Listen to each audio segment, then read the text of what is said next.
বাংলাদেশত সংখ্যালঘু হিন্দুক হত্যা দলগাঁৱৰ 15 নং ৰাষ্ট্ৰীয় ঘাইপথত নেমছু আৰু সংখ্যালঘু সংগ্ৰাম পৰিষদৰ প্ৰতিবাদ বাংলাদেশৰ অন্তৰ্বৰ্তীকালীন চৰকাৰৰ মুখ্য উপদেষ্টা মহম্মদ ইউনুছৰ প্ৰতিমূৰ্তি দাহ কৰি আৰম্ভ হৈছে এই প্ৰতিবাদ। বাংলাদেশত দীপু চন্দ্ৰ দাস নামৰ এগৰাকী সংখ্যালঘু হিন্দু যুৱকক হত্যা কৰা কাৰ্যক নেমছু আৰু সংখ্যালঘু সংগ্ৰাম পৰিষদৰ তৰফৰ পৰা গৰিহণা দিয়া হৈছে।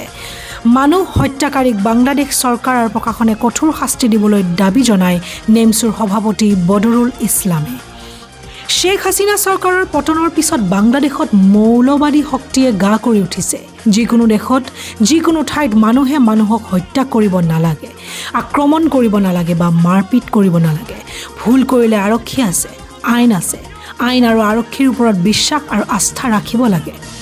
জীৱনটো মানুহ হিচাপে জন্ম লৈছোঁ, হিন্দু মুছলমান হিচাপে নহয়। এই পৃথিৱীৰ পৰা কোনে কেতিয়া বিদায় লয় কোনেও ক'ব নোৱাৰে।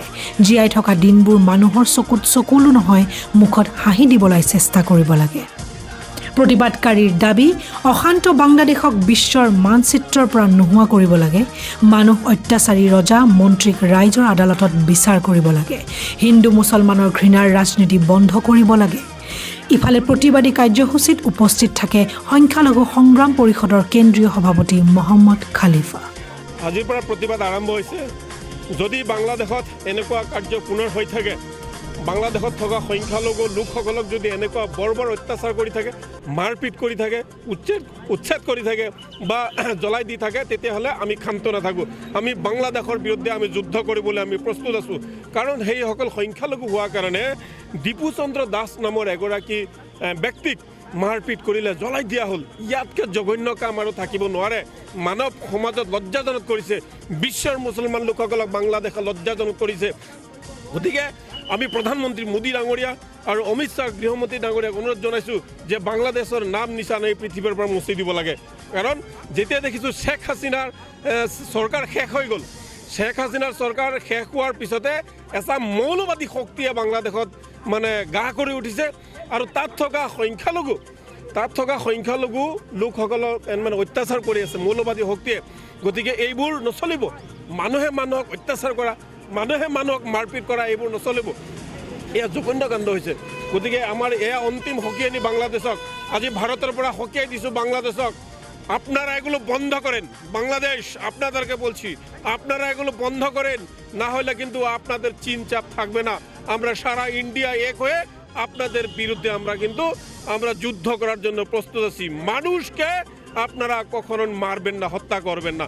এই আমাদের আমি স্পষ্টভাৱে সকীয়াই দিছোঁ বাংলাদেশক। মহম্মদ ইউনুছ তাকে নিশ্চয়কৈ গম পাইছে যে বাংলাদেশত সংখ্যালঘুসকলৰ ওপৰত যি ধৰণৰ অত্যাচাৰ উত্তেজন বাংলাদেশ চৰকাৰৰ তত্ত্বাৱধানত আৰম্ভ হৈছে, তাৰ প্ৰতিবাদত আজি আমি বাংলাদেশৰ তত্ত্বাৱধায়ক চৰকাৰ মহম্মদ ইউনুছৰ প্ৰতিকৃতি আমি দাহ কৰিছোঁ আৰু বাংলাদেশক আমি সকীয়াই দিব বিচাৰিছোঁ যে বাংলাদেশে যি ধৰণৰ সংখ্যালঘু বিৰোধী কাৰ্যকলাপ আৰম্ভ কৰিছে, এই বাংলাদেশে যদি এই সংখ্যালঘু বিৰোধী কাৰ্যকলাপ যদি অতি শীঘ্ৰে বন্ধ নকৰে, ভাৰতবৰ্ষৰ চৰকাৰক আমি আহ্বান জনাইছোঁ যে ভাৰতবৰ্ষৰ চৰকাৰে বাংলাদেশৰ ওপৰত ক্ষিপ্ৰতাৰে ব্যৱস্থা গ্ৰহণ কৰিব লাগে।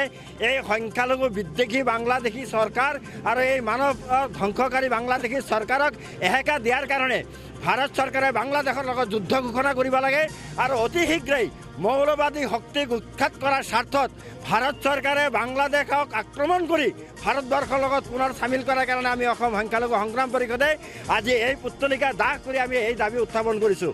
ভাৰত চৰকাৰে বাংলাদেশৰ সেই সংখ্যালঘুসকলক যদি নিৰাপত্তা প্ৰদান কৰিব নোৱাৰে, তেনেহ'লে ভাৰতবৰ্ষৰ আমাৰ যি চৰকাৰ আছে, নৰেন্দ্ৰ মোদী চৰকাৰে পদত্যাগ কৰিব লাগে। কাৰণ আমি দেখিবলৈ পাইছোঁ যে ভাৰতবৰ্ষ এখন বৃহৎ শক্তিশালী ৰাষ্ট্ৰ হোৱাৰ পিছতো বাংলাদেশৰ নিচিনা এটা সামান্য ভিক্ষাৰী ৰাষ্ট্ৰই হিন্দুসকলৰ ওপৰত বা বাংলাদেশৰ সংখ্যালঘুসকলৰ ওপৰত যি নিৰ্যাতন আৰম্ভ কৰিছে, এই নিৰ্যাতন অকল সংখ্যালঘুসকলৰ ওপৰত নহয়, মানৱ জাতিৰ ওপৰত কৰা এটা অত্যাচাৰ নিৰ্যাতন। গতিকে মানৱ জাতিক ৰক্ষা কৰাৰ স্বাৰ্থত, মানৱতা ৰক্ষা কৰাৰ স্বাৰ্থত ভাৰতবৰ্ষৰ চৰকাৰে বাংলাদেশ আক্ৰমণ কৰি ভাৰতবৰ্ষৰ লগত চামিল কৰিব লাগে। আটাইতকৈ দুৰ্ভাগ্যজনক কথা হৈছে বাংলাদেশৰ পৰা কিছুমান উগ্ৰ মৌলবাদী শক্তিয়ে ভাৰতবৰ্ষৰ উত্তৰ পূৰ্বাঞ্চল দখল কৰাৰ কথা তেওঁলোকে মুকলিমূৰীয়াকৈ ক'বলৈ সাহস পাইছে। এই সাহস বাংলাদেশৰ সেই মৌলবাদী শক্তিসকলে ক'ত পালে? আমি কোনো ধৰণৰ মৌলবাদীক আমি প্ৰশ্ৰয় নিদিওঁ। হিন্দু মৌলবাদী আৰু ইছলামিক মৌলবাদী সমানেই মানৱ জাতিৰ কাৰণে ক্ষতিকাৰক। গতিকে ভাৰতবৰ্ষত সংখ্যালঘুসকলৰ ওপৰত যি নিৰ্যাতন হয় সেই নিৰ্যাতনৰ আমি তীব্ৰ বিৰোধিতা কৰিছোঁ, গৰিহণা দিছোঁ। আৰু বাংলাদেশ পাকিস্তানত সংখ্যালঘুসকলৰ ওপৰত যি নিৰ্যাতন উৎপীড়ন হয় তাকো আমি তীব্ৰ ভাষাৰে গৰিহণা দিছোঁ, আমি নিন্দা কৰিছোঁ।